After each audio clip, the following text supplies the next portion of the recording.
तो फ्रेंड्स, स्वागत है आप सबका मेरी नई कहानी में। एक दिन श्री कृष्ण और अर्जुन घूम रहे थे। उस समय अर्जुन की नजर एक भिखारी पर पड़ी। वह एक ब्राह्मण था। अर्जुन ने उससे कहा, आप ब्राह्मण होकर भीख मांग रहे हैं, ये देखकर मुझे दुख हो रहा है। आपकी स्थिति जैसी भी है, मैं आपको धन दे रहा हूँ, ये आपके काम आएगा। इसके बाद अर्जुन ने श्री कृष्ण से कहा, मुझे अच्छा लगता है जब मैं दूसरों की मदद करता हूँ। ये सुनकर श्री कृष्ण के चेहरे पर मुस्कान आ गई। अर्जुन जानते थे कि जब जब श्री कृष्ण के चेहरे पर मुस्कान आती है तो कुछ ना कुछ रहस्य जरूर होता है। अर्जुन से धन लेकर वह ब्राह्मण अपने घर जा रहा था। तभी रास्ते में एक लुटेरे ने उसे लूट लिया। अगले दिन फिर अर्जुन को वही ब्राह्मण भीख मांगते हुए दिखा। उस भिखारी ने अर्जुन को पूरी घटना बता दी। पूरी बात जानने के बाद अर्जुन ने उसे एक मूल्यवान रत्न दे दिया। ब्राह्मण रत्न लेकर अपने घर पहुंचा। वह थक चुका था। उसने रत्न को एक घड़े में रख दिया और सो गया। घड़ा पुराना था। उसकी पत्नी को पानी भरने जाना था, तो वह वही घड़ा लेकर नदी की ओर चल पड़ी।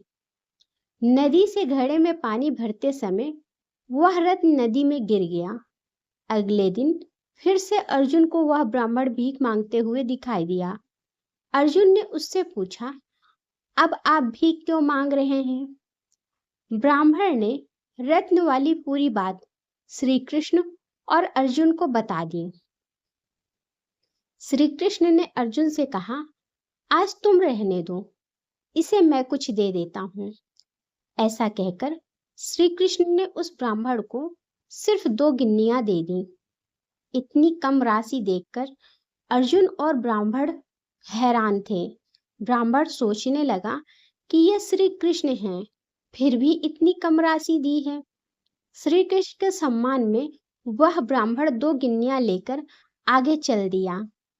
रास्ते में ब्राह्मण ने देखा कि एक मछुआरा एक मछली को लेकर जा रहा है। ब्राह्मण ने सोचा कि इस तरह तो ये मछली मर जाएगी। उसने मछुआरे को 2 गिन्नियां दी और उससे मछली अपने कमंडल में ले ली। ब्राह्मण ने जैसे ही मछली को देखा तो उसने अपना मुंह खोल दिया। मछली के मुंह में वही मूल्यवान रत्न था। रत्न देखकर ब्राह्मण जोर जोर से चिल्लाने लगा कि मिल गया, मिल गया। उसी समय संयोग से वही लुटेरा वहां से गुजर रहा था जिसने ब्राह्मण को लूटा था। उसने ब्राह्मण को शोर मिल गया का शोर मचाते हुए सुना। लुटेरे ने सोचा कि इसने मुझे देख लिया है, तो वह तुरंत ब्राह्मण के पास पहुंचा और माफी मांगते हुए उसका धन लौटा दिया। अगले दिन जब वह ब्राह्मण श्री कृष्ण और अर्जुन से मिला तो उसने पूरी घटना बता दी। तब अर्जुन ने श्री कृष्ण से पूछा, ये क्या घटना घटी है? श्री कृष्ण ने कहा, मैंने इसे भले ही बहुत कम राशि दी थी, लेकिन इसने उस राशि का उपयोग मछली के प्राण बचाने में किया था। जब हम अपने धन से दूसरों का भला करते हैं तो वह राशि कहीं ना कहीं हमारे लिए किसी न किसी रूप में सुरक्षित हो जाती है। इसीलिए हम जितना भी कमाते हैं उसमें से कुछ हिस्सा दूसरों की मदद के लिए जरूर निकालना चाहिए।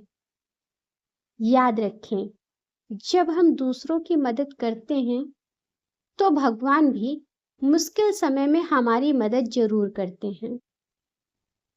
अगर आपको कहानी अच्छी लगी हो तो लाइक करें और मेरे चैनल को सब्सक्राइब करें। धन्यवाद।